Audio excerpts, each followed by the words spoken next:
I'm Rob, And I'm Nate. and welcome back to Rob and Nate Record a Podcast.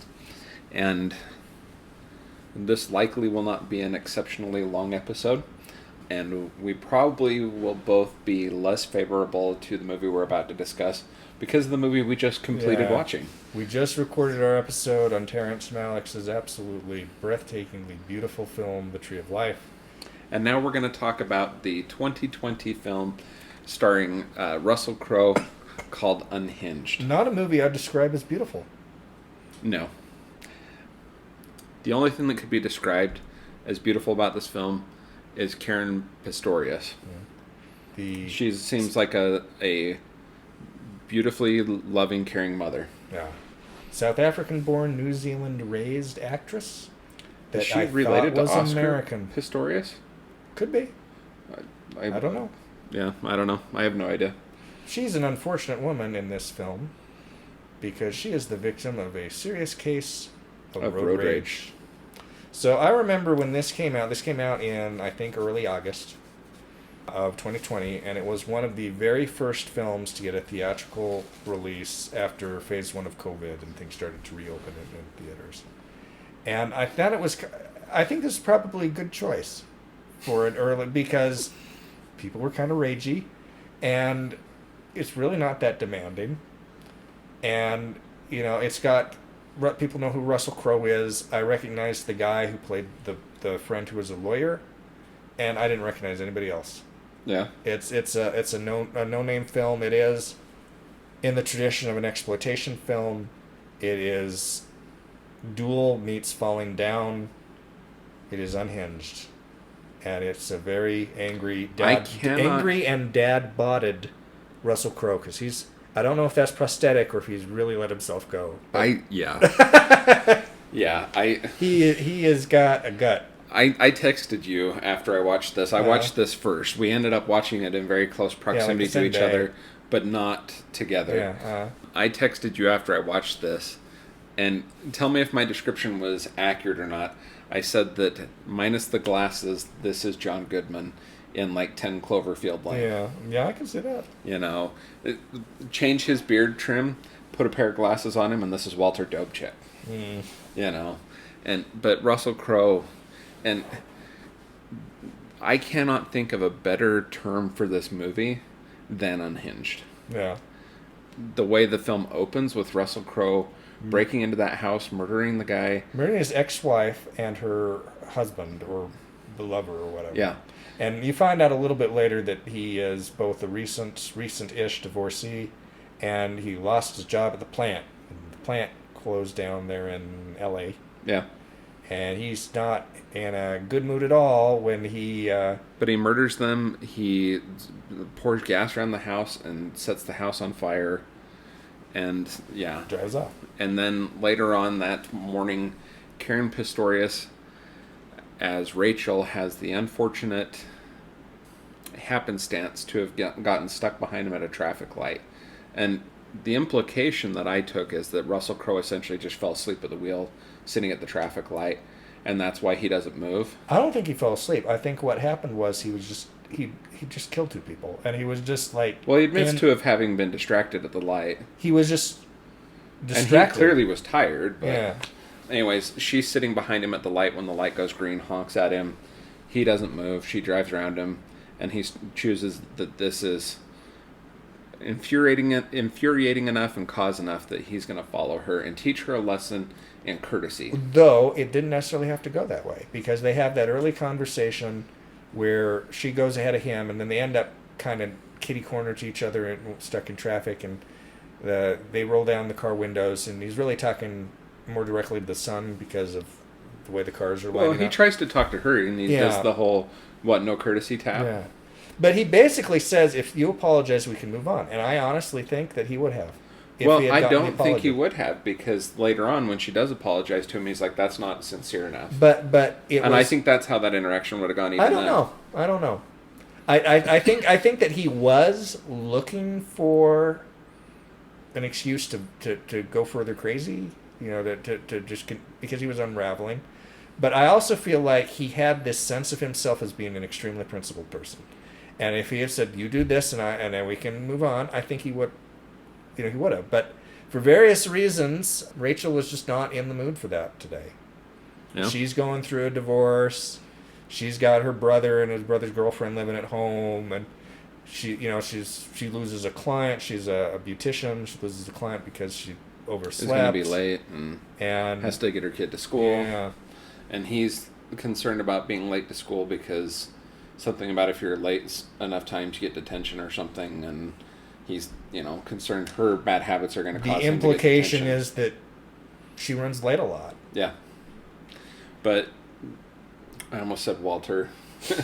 Russell Crowe, whose credited character name is Man, continues to follow her when she stops for gas at a gas station after dropping her son off at school.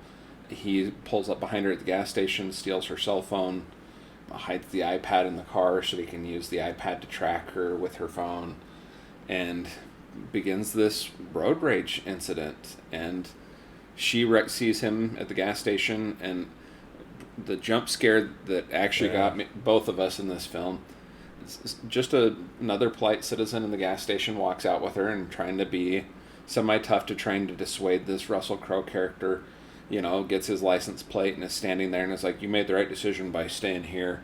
And then he tries to run him over, goes out into traffic, the guy slides off the hood of the truck and gets creamed by an oncoming car. It is a jump scare, and it is the rare earned jump scare. It didn't feel like a cheat. I thought he was going to get run over. Something was going to happen there. So when he comes off the hood, I'm like, okay, this guy dodged a bullet, but that seems unlikely from this Russell Crowe character. Yeah. And then as he's lifting himself up off the pavement, the car hits him square in the head and just creams him. And I jumped. Yeah. And they tried to replicate this later in the movie, and because they'd already done it, it didn't work for me. Yeah. I agree. And that's after Russell Crowe's character basically pits a cop and leaves his car sitting sideways across the freeway. A semi-truck hits broadsides the cop car and creams the cop, and it didn't work nearly as well. Yeah. This movie is largely chases. Yeah. And tense conversations on telephones. And then there's that scene in the diner. Yeah, the scene in the diner where it kills the lawyer. Jimmy Simpson, who plays Andy. Mm-hmm. Yeah. He was the only other guy I recognized because he was on Westworld and a few other things, mostly cable. I want to say The Newsroom. Yeah. And a number of other things, mostly a premium cable actor. But anyway, he goes to town on this guy, and this is not a great movie. But it is what it is very well. And the only telegraphed thing that I thought was even remotely good in this film was the moment that he threatens her son. She says, if you go after my son, I will do whatever it takes and I will kill you. Mm-hmm. And then, of course, after she gets her son from the school, he tracks her down and is threatening her son. Threatens her brother, holds him hostage for a while, kills his Sets him on fire. Sets him on fire. Does all sorts of things to threaten her loved ones. Yeah. And whoever wrote this, I can tell you, took an introduction to screenwriting class. Carl Ellsworth was the writer. Because Carl Ellsworth sets up and pays off, where are my candy cane scissors? Oh, this same guy it's the same guy that wrote Disturbia and the 2012 Red Dawn, which I know you didn't care for Disturbia. So I don't think I've ever seen all of Disturbia. Really? Yeah, I've seen good portions of it. Yeah. But yeah, so that leads to the candy cane scissors scene. Where are my candy cane scissors? Yeah. You gotta keep your eye on them. Oh my heavens. But yeah, so she goes to her mother's house, her son Kyle's grandmother's house. Kyle's hiding. Russell Crowe finds him. Has knocked Caren Pistorius out multiple times, and she wakes up as Russell Crowe is choking him with an electrical cord, and she finds the scissors and stabs him in the eye. He falls down on the ground on his back, implying that he might be dead, but of course he can't be dead, and so She takes her son and is checking on him. And of course, Russell Crowe starts to get up. And then the telegraph thing you could see coming from a mile away, she boot stomps the scissors and kills him. Oh, it's trash. It's Roger Corman with a budget. Yeah, it was. Did you regret seeing this? No, I didn't. But it's not good. It's not. No, it's not good, and that's what makes it good. Yeah. Like it's a B movie. It's an exploitation movie that just happens to have Russell Crowe in it. It's about an hour and a half. Yeah, it's an hour and 30 minutes.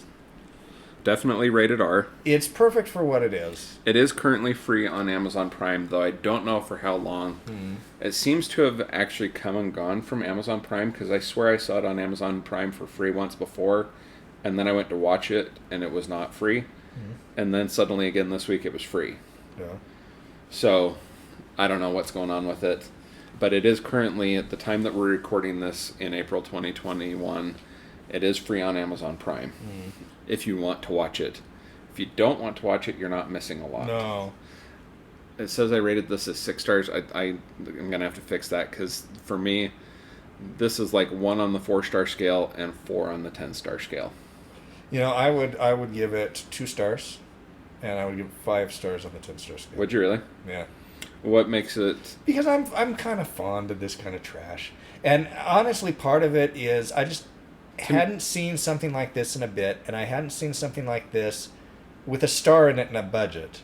To me, Caren Pistorius is somewhat redemptive in this film. Yeah. I liked her character, but Russell Crowe is... There's aspects of this that are deeply disturbing. That diner scene is deeply disturbing. I think it was probably... It was fun to see him, an Oscar winner, slum it. Okay. You know, and I think he enjoyed making this thing. I'm not sure if he did. Russell Crowe seems to have had a come down in station. Yeah. Yeah. So, anyways, I guess actually let's look at the box office on this. Yeah, I'm a little curious. Now, again, this did come out in 2020, and it was like the first theatrical release. This says it had an estimated budget of $33 million, which seems a little high. Yeah. It had a opening domestic weekend of 600,000, but this is in a COVID world. Yeah. It says it had a domestic gross of 20 million. Right. In a COVID year, you probably have to be pretty happy with that. Yeah. And it says it had a worldwide gross of $43 million. Oh, made money. This made money. Yay. And it's continuing to make money on streaming and video on demand. And it's so this has probably made at least $15 to $20 million. It's kind of neat to see just a film that's, you know, a studio film. It's got a big star in it. And it's just, like, it's not trying too hard. You know what this kind of reminded me of? But the other one was more successful, was Law Abiding Citizen. It seemed to kind of be going for a similar vibe. Did you see that one? Changing Lanes is another one that came to mind. Yeah. But I felt like Law Abiding Citizen was better than this. Not by a significant amount, but it was better. It's one of those films like that. What was the one where Halle Berry is trying to, like, save her daughter? And I think I know which one you're talking about, but I don't know the name of it. It's like they've got just a kind of a slightly trashy exploitation premise, and they got 1 star. Yeah. That's all you need. Well, anything else to add on this? Not really. Crap, it just ticked over to 15 minutes. With the edit, it'll be under 15.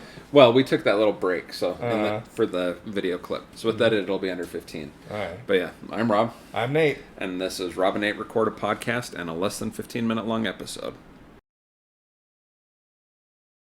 Till we spoil it with all our post-gabbing. Yeah.